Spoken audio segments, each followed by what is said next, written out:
أعوذ بالله من الشيطان الرجيم بسم الله الرحمن الرحيم اقترب للناس حسابهم وهم في غفلة معرضون۔ السلام علیکم ورحمۃ اللہ وبرکاتہ۔ ناظرین، آج ہم 17ویں پارے میں پہنچے ہوئے ہیں، اقترب للناس۔ اس میں 2 صورتیں ہیں، سورہ انبیاء اور سورہ حج۔ اس کی ایک تھیمیٹک سٹڈی کرتے ہیں، ان میں جو بڑے بڑے موضوعات آئے ہیں ان کا مطالعہ پیش کرتے ہیں، اور اس کے بعد ہم انشاءاللہ ایک کلید پر بات کریں گے۔ اس صورت میں جو سب سے پہلا مضمون سورہ انبیاء میں ہم دیکھتے ہیں، وہ اس وقت کی عرب سوسائٹی کی میجورٹی کا یہ حال تھا کہ وہ دنیا پرست تھے، وہ آخرت کو فراموش کر چکے تھے، انہیں کوئی دلچسپی نہیں تھی کہ سیریس کوشچنز پر وہ غور و فکر کریں۔ اس لیے سورہ انبیاء کی شروعات ہے اقترب للناس حسابهم وهم فی غفلۃ معرضون۔ لوگوں کے لیے حساب کا وقت قریب آ لگا ہے، لیکن لوگ ہیں کہ غفلت میں پڑے ہوئے ہیں، حقیقت سے اعراض کیے ہوئے ہیں۔ خواتین و حضرات، صرف اس زمانے کا معاملہ نہیں ہے، آج یہ بیماری اپنے عروج پر ہے۔ موجودہ جو تہذیب ہے وہ تہذیب صرف دنیا اور اس کی لذتوں کے حصول پر منحصر ہے۔ جو سیریس کوشچن ہے کہ دنیا میں انسان کیوں آیا، اسے کس نے بنایا، what is the purpose of life, after death where does he go, یہ وہ سیریس کوشچنس ہیں جس پر لوگ غور نہیں کرنا چاہتے۔ اور یہ تو میں نے سورہ انبیاء کے حوالے سے بتایا۔ جو دوسری صورت آئی ہے سورہ حج، اس کی شروعات بھی ہے یا ایھا الناس اتقوا ربکم ان زلزلۃ الساعۃ شیء عظیم۔ اے لوگو، اپنے رب سے ڈرو، آخرت کا جو جھٹکا ہوگا، جو زلزلہ ہوگا، وہ عظیم ہوگا۔ اور وہ ساعت، وہ آخرت، یہ ایک تو اس پوری دنیا کی آخرت ہے، ایک تو ہر بندے کی آخرت ہے۔ جس لمحہ اسے جھٹکا لگا اور اس دنیا سے جانے کا وقت آ گیا، وہ اس کی قیامت ہے۔ من مات فقد قام قیامہ، جو مرا اس کی قیامت اس وقت قائم ہو گئی۔ لوگ سیریس نہیں ہیں، ہماری ذمہ داری بنتی ہے کہ لوگوں کے اندر اس سیریسنس کو پیدا کریں۔ دوسرا ہے پروفٹ ہوڈ، ان دونوں صورتوں میں موضوع بنا، سورہ انبیاء میں خاص کر اسے موضوع بنایا گیا۔ ایک تو انبیاء کرام علیہم السلام کی زندگیاں پیش کی گئیں، خود پروفٹ ہوڈ کیا ہے، انبیاء کیسے ہوتے تھے، ان کی زندگیاں کیا تھیں، خدا سے وہ کیسے لو لگاتے تھے، مصیبت کے وقت میں وہ خدا کی طرف رجوع کرتے تھے۔ اس میں بہت سے واقعات ملتے ہیں۔ آپ پر یہ اعتراض تھا کہ کیوں آپ کو رسول اللہ تعالی نے بنایا۔ قرآن نے کہا وَمَا أَرْسَلْنَا قَبْلَكَ إِلَّا رِجَالًا نُوحِي إِلَيْهِمْ فَاسْأَلُوا أَهْلَ الذِّكْرِ إِن كُنتُمْ لَا تَعْلَمُونَ۔ ہم نے اس سے پہلے بھی جو رسول بھیجے إِلَّا رِجَالًا، بعض لوگوں نے ترجمہ کیا ہے کہ وہ انسان ہی تھے، اور بعض لوگوں نے کہا کہ اس آیت سے یہ انڈیکیشن ملتا ہے کہ رسول ہمیشہ مرد ہوا کرتے تھے، رجال، جو بھی معنی آپ لیں۔ قرآن کہتا ہے کہ اس سے پہلے ہم نے مردوں ہی کو، یا اس سے پہلے ہم نے انسانوں ہی میں سے رسول بھیجے۔ اگر تمہیں نہیں معلوم ہے تو اہل کتاب سے پوچھ لو۔ پھر اس کے بعد یہ سوال کہ ہم جیسا انسان، اسے کیوں رسول بنایا گیا؟ اس کا جواب یہ بتایا گیا کہ اس سے پہلے بھی تو ایسے رسول انسان ہی تھے، ایک نہیں، 2 نہیں، بلکہ 16 نبیوں اور رسولوں کا تذکرہ ملتا ہے۔ اور اس میں حضرت ابراہیم علیہ السلام کا قصہ ذرا تفصیل سے بیان کیا۔ وہ آخری حد تک بہت ہی اسٹانچ موحد تھے، توحید پرست تھے، اور اپنی قوم کو شرک سے نکالنے کے لیے انہوں نے ہر ممکن تدبیر کی. جب لوگ عقل کی دلیل سے نہیں سمجھتے تو حسی دلیل سے سمجھتے ہیں، تو اس سے بھی انہیں سمجھایا. یہ واقعات وہاں بیان کیے گئے ہیں. اور اس کے بعد اور دیگر نبیوں کا ذکر ملتا ہے، آخرت کا ذکر ملتا ہے. قیامت آنے سے پہلے یاجوج ماجوج آئیں گے، یہ قرب قیامت کی علامت ہے. اس موضوع پر ہم گزشتہ رمضان بہت تفصیل سے بات کر چکے ہیں. اور قیامت کا وہ دن ہوگا جب کہ کائنات کو، آسمان و زمین کو ایک چمڑے کے ٹکڑے کو جس طرح سے لپیٹ لیا جاتا ہے، یا حساب کتاب لکھنے والا پیپر کو جیسے لپیٹ کر دبا لیتا ہے، اس طرح سے کائنات کو لپیٹ دیا جائے گا. حج اور اس کے پروسیس پر گفتگو ہوئی سورہ حج میں، اور بتایا کہ اللہ تعالیٰ ہمیشہ اہل ایمان کے دفاع کے لیے ہے. وہ اہل ایمان کی مدافعت کرے گا بشرطے کہ اس کے اہل وہ ثابت ہوں. اور اس صورت کے اختتام میں مسلمانوں کو بتایا گیا کہ تم اپنا کام کرتے رہو. وَجَاهِدُوا فِي اللَّهِ حَقَّ جِهَادِهِ، بتایا کہ خیر کے کام کرو، رکوع سجدہ کرو، عبادت کے کام کرو، اور اپنی سی کوشش کرو، دین کی راہ میں جد و جہد کرو، اور دین کی شہادت دنیا کے سامنے پیش کرو. اور سورہ حج انٹینس ڈیبیٹ کی صورت ہے. مختلف موضوعات پر، آخرت کے موضوع پر ڈیبیٹ ہے، اس میں رسولوں کے بارے میں ڈیبیٹ ہے، اس میں کتاب کے بارے میں ڈیبیٹ ہے. اور بتایا گیا کہ جو جاہل ہوتے ہیں وہ خدا پر بغیر نالج کے گفتگو کرنا چاہتے ہیں، اور ایک مومن جب بات کرتا ہے تو نالج کے ساتھ، علم کی روشنی میں وہ گفتگو کرتا ہے، اور خدا کی وحدانیت کو وہ پہچانتا بھی ہے اور دنیا کو سمجھاتا بھی ہے. خواتین و حضرات، یہ وہ بڑے بڑے موضوعات تھے. اب ہم آتے ہیں آج کے کی پر. آج جس کلید پر ہم بات کر رہے ہیں وہ یہ ہے کہ کوریلیٹنگ وتھ آرکیولوجیکل فائنڈنگز.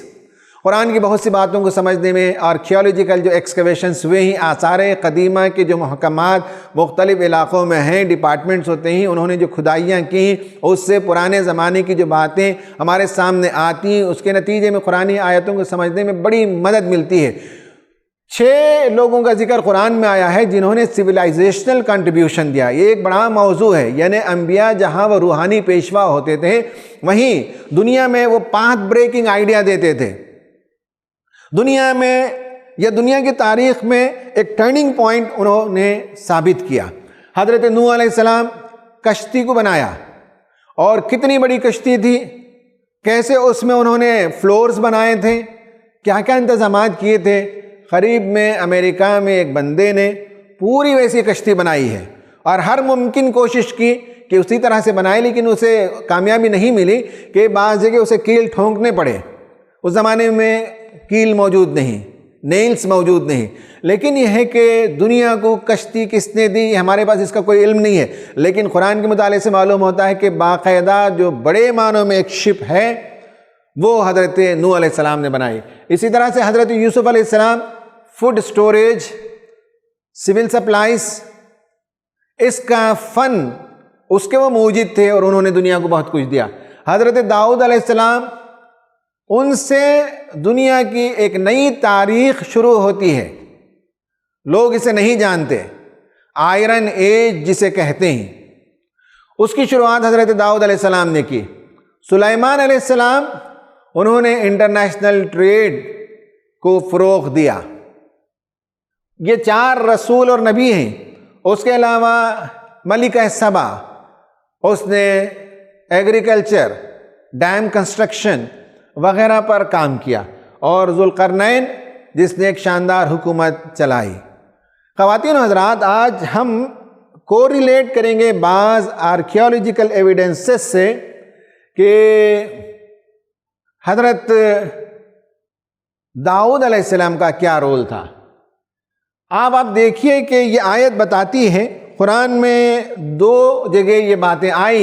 وَعَلَّمْنَاهُ صَنْعَةَ لَبُوسٍ لَكُمْ لِتُحْصِنَكُمْ مِنْ بَأْسِكُمْ فَهَلْ أَنْتُمْ شَاكِرُونَ. ہم نے داؤد کو سکھایا اس لباس کو بنانے کی صنعت، وہ فن سکھایا جو تمہیں جنگوں میں محفوظ رکھے. فَهَلْ أَنْتُمْ شَاكِرُونَ، کیا تم بھی اس کی طرح شکر گزار بندے بنو گے؟ تو آئرن کا استعمال کیسے شروع ہوا اور حضرت داؤد نے اس پر کیا کام کیا، اس پر آج ہماری گفتگو ہے۔ آپ کو معلوم ہونا چاہیے کہ ایک زمانے میں سٹون ایج تھا اور ہر چیز پتھر کی تھی، برتن بھی پتھر کے تھے، ہتھیار بھی پتھر کے ہوتے تھے، پتھر ہی کے گھر ہوتے تھے، مٹی کے گھر ہوتے تھے۔ پھر اس کے بعد زمانہ آیا برونز ایج کا، کانسی کا، اور اس میٹل کے ذریعے بہت سی چیزیں بنائی جاتی تھیں۔ اس زمانے میں بھی لوہا استعمال ہوتا تھا، لیکن بہت ہی کم لوگوں کے پاس اس کا علم تھا اور بہت مشکل سے لوہے کا استعمال ہوتا تھا۔ فرعون کا زمانہ وہ آئرن ایج کا زمانہ نہیں تھا۔ ہاں، اس کے بھی جو رتھ ہوتے تھے، اس رتھ کے جو ایکسل تھے، ہو سکتا ہے کہ وہ ایکسل تک لوہے کے تھے، لیکن باقی ساری چیزیں وہ برونز سے بنتی تھیں۔ اس کے بعد حضرت داؤد علیہ السلام جس زمانے میں نبی تھے اور بادشاہ تھے، انہوں نے دنیا کو لوہے سے متعارف کرایا، لوہے کی انڈسٹری قائم کی۔ لوہے کو پگھلانے کے لیے ہی blood سمیلٹنگ فرنیسز with lining to resist a melting point temperature of 1500 degree centigrade. لوہا کو پگھلانے کے لیے یہ ٹیمپریچر چاہیے 1500 ڈگریز۔ اس سے پہلے کوئی ایسا میٹیریل ایجاد نہیں ہوا کہ جس سے لائننگ کر سکے فرنس کی، اور اتنے زیادہ ٹیمپریچر میں پگھلایا جائے دھات کو ممکن نہیں تھا۔ جو برونز ایج میں برونز کو استعمال کرتے تھے 800-900 ڈگری سینٹی گریڈ میں اس کا کام ہو جاتا تھا۔ یہ حضرت داؤد کی ایجاد ہے۔ بہت سے لوگوں کو یہ خیال ہے کہ حضرت داؤد علیہ السلام کے سلسلے میں اللہ تعالیٰ نے جو فرمایا کہ ان کے ہاتھ میں لوہا موم ہو جاتا تھا، عموماً لوگ اسے ایک معجزہ سمجھتے ہیں۔ آئیے ہم پوچھتے ہیں سائنٹیفک ایکسپرٹ سے، ڈاکٹر محمد رضوان صاحب سے، جو ناگپور سے متعلق ہیں، وہاں ایک یونیورسٹی میں پروفیسر ہیں، دلی میں centre for studies and research کے سیکریٹری ہیں۔ ابھی ان کی کتاب منظر عام پر آئی، ڈارون کی تھیوری کو انہوں نے پرانی نقطہ نظر سے مطالعہ کیا۔ پینڈیمک کے زمانے میں بہت بڑا ان کا سائنٹیفک کنٹریبیوشن ہے، چونکہ ان کا سبجیکٹ مائکرو بایولوجی ہے، اور وہ ایپیڈیمکس پر، پینڈیمکس پر، وائرولوجی پر، امیونالوجی پر وہ دسترس رکھتے ہیں۔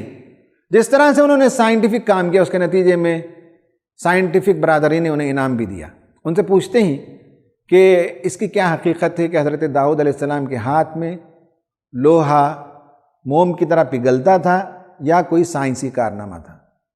جی، تو ایک اہم چیز جو پارہ نمبر 17 میں آئی ہے، اور وہ جو آیت جس کا مفہوم کچھ اس طرح سے ہے کہ حضرت داؤد علیہ السلام کے ہاتھوں میں لوہا پگھل جاتا تھا، تو اب اس کے دو ایکسٹریمز ہمارے یہاں بھی وجود میں آ گئے۔ ایک لوگوں نے تو یہ تک کہہ دیا کہ حضرت داؤد علیہ السلام پہلے ٹیکنالوجسٹ تھے، تو اس طرح کی باتیں نہیں کرنا چاہیے۔ ہم سمجھتے ہیں کہ پیغمبرانہ شان سے بہت کمتر درجے کی یہ باتیں ہوتی ہیں۔ داؤد علیہ السلام کے ہاتھوں میں لوہا نرم ہو جاتا تھا یا میلیبل فارم میں آ جاتا تھا، اس کا مطلب یہ ہے، یا یہ ہو سکتا ہے ہمارے نزدیک، کہ داؤد علیہ السلام نے ایسی ٹیکنالوجی ایوالو کر لی تھی اس وقت، جس کے ذریعے سے اس زمانے میں دیکھیے، جبکہ جس وقت کا یہ تذکرہ ہے، اس وقت اس طرح کی کوئی چیز ہو جانا اپنے آپ میں بہت بڑے پاورفل ٹول کی حیثیت اختیار رکھتی تھی۔ تو حضرت داؤد علیہ السلام کے ہاتھوں میں لوہا نرم ہو جانے کی مراد یہ ہو سکتی ہے، میلیبل فارم میں آنے سے یہ مراد ہو سکتی ہے کہ ان کے پاس ایسی ٹیکنالوجی تھی، یا انہوں نے اپنے ایگزسٹنگ چیزوں کو استعمال کرتے ہوئے ایسی ٹیکنالوجی کو ایوالو کر لیا تھا، بنا لیا تھا، جس میں لوہا بالکل جیسے آج کل ہم اس کو میلیبل فارم میں لے آتے ہیں ہیٹ کر کے یا دوسرے طریقوں سے، ویسے وہ کر پائیں۔ اب اسی طریقے سے دیکھیے کہ دوسرے قصے قرآن میں آتے ہیں، ذوالقرنین کے بارے میں آتا ہے کہ انہوں نے کہا کہ تم لوہے کی چادریں لاؤ اور پھر میری مدد کرو صرف اس طرح سے، اور میں تمہارے بیچ میں ایسی دیوار بنا دیتا ہوں جس سے کہ یاجوج اور ماجوج پھر آ نہیں سکیں گے۔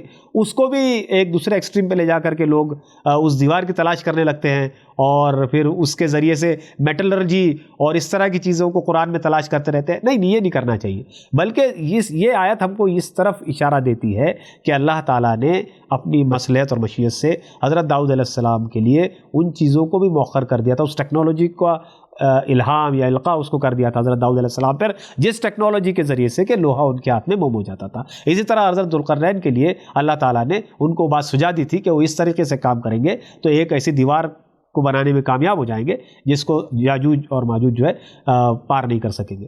تو اس میں میٹلرجی تلاش کرنا یا یہ کہنا کہ دیکھو میٹلرجی کے بہت سارا علم پہلے سے قرآن میں موجود ہے، یہ بات مکمل طور پہ غلط نہیں ہے، لیکن یہ بات پیغمبرانہ شان سے اور اس سے بڑی چھوٹی چیز ہے. قرآن جس سطح سے بات کرتا ہے، جس سطح کا وہ کلام ہے اس سطح تک اس کو رکھنا چاہیے. اور سائنس تو بہرحال ایک ہیومن انٹرپرائز ہے، ایک انسانی کاوش ہے، اس کو اس سطح تک رکھنا چاہیے.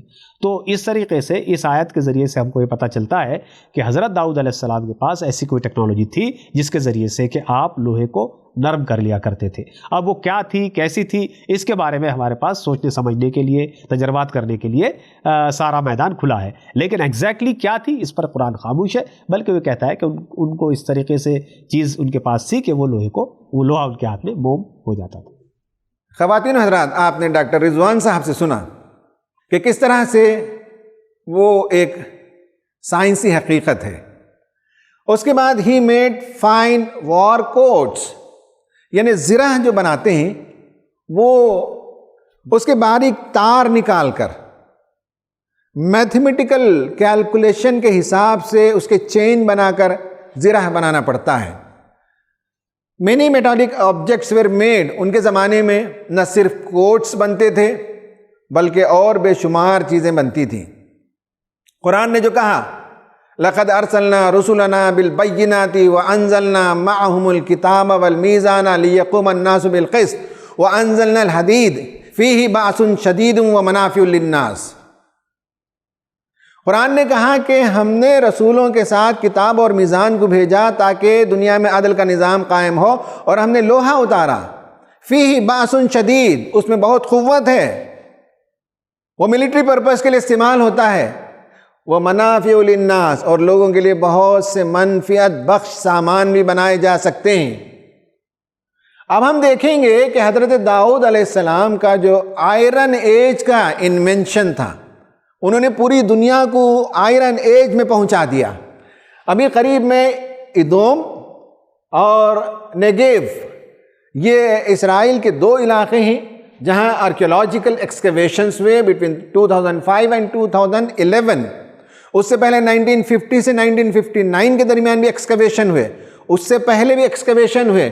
اس میں معلوم ہوا کہ فرنسز پائے جاتے تھے ان علاقوں میں، اور سامان بنانے کے لیے بہت سے ٹولز پائے جاتے تھے. اور نیگیوین پوٹری، یعنی میں نے بتایا کہ اسٹون ایج میں اسٹون کے برتن بنتے تھے اور لوہے کے زمانے میں لوہے کے برتن بننے لگے. اور نیگیویٹ ویر، یعنی اس علاقے کا نام ہے نیگیو، وہاں اور بہت سی چیزیں بنتی تھیں. اور پینٹ میٹیریلز، ان برتنوں میں، ان چیزوں میں جو پینٹنگ کی جاتی تھی، ان ساری چیزوں کو لوگوں نے دریافت کیا ہے آرکیولوجیکل ایکسکیویشن کے ذریعے سے. یہ بہت اہم ترین کتاب ہے ان ارتھنگ دا ولڈرنس، یعنی بیابان و صحرا، اس کی چھان پھٹک یا اس کے اندر دریافت. 6 مضامین پر یہ کتاب ہے اور بڑی شاندار کتاب ہے. اور اس میں بتایا گیا studies in the history and archaeology of the Negev and Edom in the Iron Age, حضرت داؤد علیہ السلام سے لے کر اور 400-500 سال تک لوہے کے استعمال کے سلسلے میں اسرائیل میں جو ترقیاں ہوئیں، جو انوینشنز ہوئے، جو دنیا کو کنٹریبیوشن ہوا، اس کا تذکرہ اس کتاب میں ملتا ہے. ہماری پوری گفتگو اس کتاب کے حوالے سے ہے. معلوم ہونا چاہیے کہ انبیاء کرام علیہ السلام نے زمانے کو، دنیا کو بہت سی چیزیں دیں. اب ان میں سے دیکھیے کہ ایک تو یہ ایڈوم جو علاقہ ہے، یہ علاقہ یہاں بتایا گیا ہے، آپ اسے دیکھ سکتے ہیں ڈیڈ سی کے نیچے میں. یہاں غازہ ہے، یہاں اور علاقے ہیں، اور یہ وہ علاقہ ہے جہاں حضرت داؤد علیہ السلام، حضرت سلیمان علیہ السلام اور اس کے بعد کے لوگوں نے بہت بڑے بڑے میٹلرجی کے کام کیے. میٹلرجی کے فرنسز پائے جاتے تھے. اور نیگیو وہ علاقہ ہے جو یہاں میں نے بتایا ہے، آپ دیکھ سکتے ہیں. یہ نیگیو کا علاقہ بھی، دونوں قریب قریب کے علاقے ہیں، اور یہاں بھی ایکسکیویشنز ہوئے، اور ان ایکسکیویشن سے جو باتیں سامنے آئیں وہ حیرت انگیز چیزیں ہیں. آپ ذرا دیکھیے.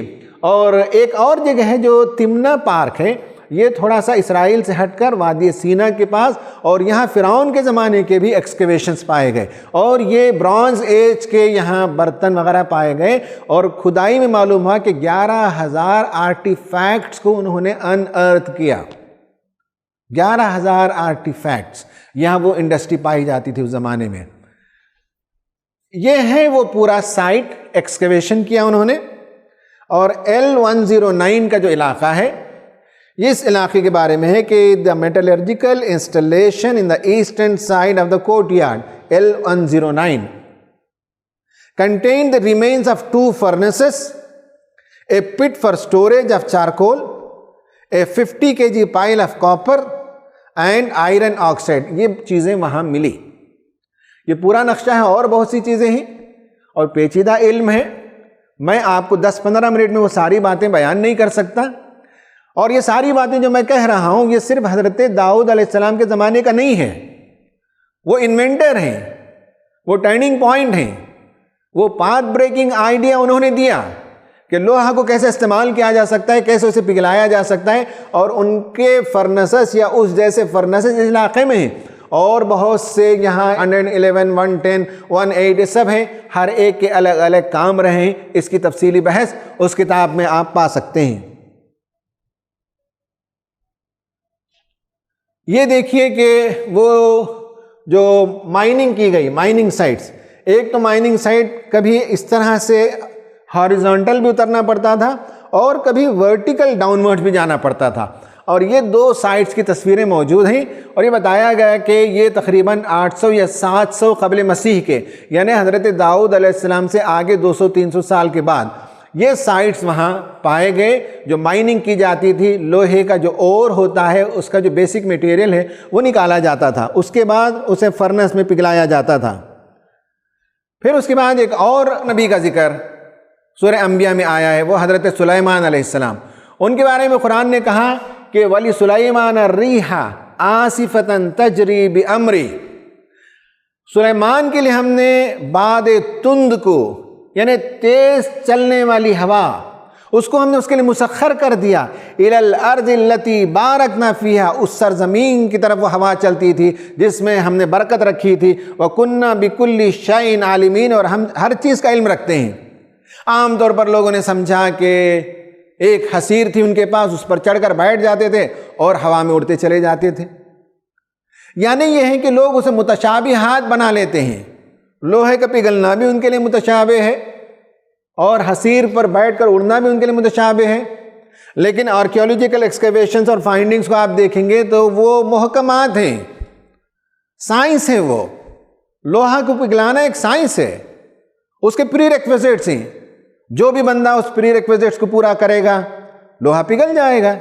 اسی طرح سے ہواؤں کو کنٹرول کرنے کا مطلب یہ ہے کہ انٹرنیشنل ٹریڈ کو انہوں نے فروغ دیا. بندرگاہیں انہوں نے بنائیں, سی پورٹس, اور سی پورٹ بناتے وقت اس بات کا خیال رکھا کہ ایسٹرلی ونڈز جب چلتی ہیں تو وہ بندرگاہیں ایسی بنیں کہ جہاں شپس کا آ کر لنگر انداز ہونا آسان ہو. اور جب ویسٹرلی ونڈز چلتی ہیں تو دوسرا پورٹ انہوں نے بنایا جہاں اس زمانے میں کشتیاں آ کر لنگر انداز ہوتی تھیں. ٹریڈ کو بڑھانے کے لیے ضروری تھا کہ اس زمانے میں آج کی طرح اور زیادہ سائنٹیفک انوینشنز موجود نہیں تھے. بادبانی والے جہاز تھے, ہواؤں کے رخ سے چلنے والے جہاز تھے. اس میں آسانی کے ساتھ پورٹ کے اندر آئیں اور وہ اس کا اینکریج ہو سکے. اس کے لیے آپ نے 2 قسم کے پورٹس بنائے تھے اور انہوں نے ٹریڈ کو بہت زبردست فروغ دیا تھا.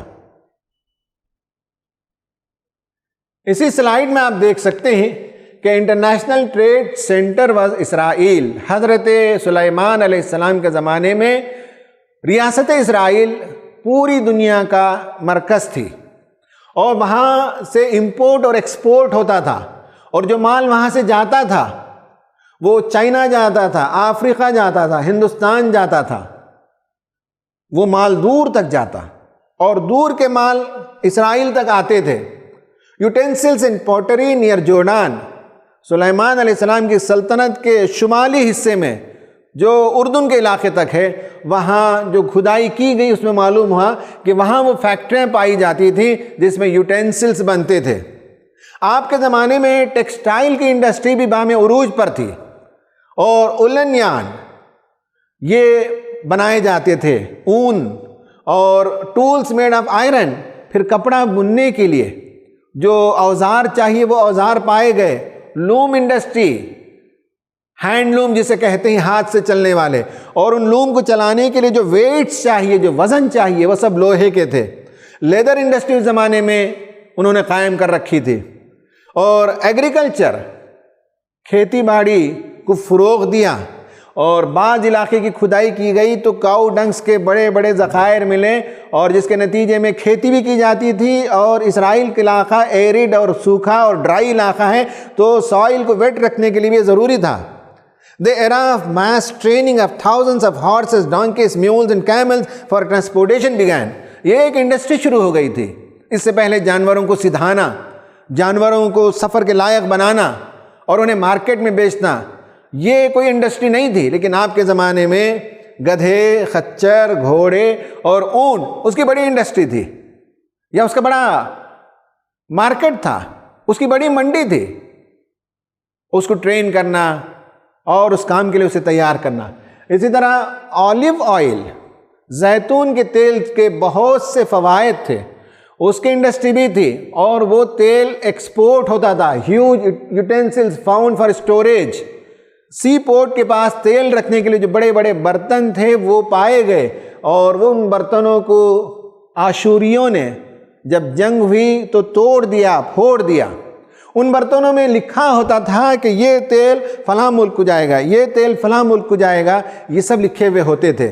ہائی کوالٹی آئرن اور فاؤنڈ ان ٹرانس جورڈان ایریا، اردن کے علاقے میں لوہے کے، خام لوہے کے ذخائر پائے جاتے تھے، اور وہاں جو کھدائی ہوئی سینا کے پاس تو 1,00,000 ٹن سلیگ، یعنی لوہے کو دھات میں بدلنے کے بعد جو اس کے فضلات رہ جاتے ہیں، راکھ یا اس کا کچرا، وہ 1,00,000 ٹن پایا گیا۔ ٹیل الخلیفہ کے پاس جو لوہے کی انڈسٹری اس زمانے میں جیسی بھی تھی، آپ آج کے زمانے کی انڈسٹری کے حساب سے نہ سوچئے، پیٹرسبرگ آف پیلسٹین، یعنی رشیا کے پاس جس طرح سے لوہے کا کاروبار آج ہوتا ہے اس زمانے میں فلسطین میں ہوا کرتا تھا۔ ہاؤسنگ کے کالونیز پائے جاتے تھے۔ The global trade of silk, wool, cotton, grains, hot spices, agricultural products, various metals and tools made of it, utensils, clothes, perfumes, etc.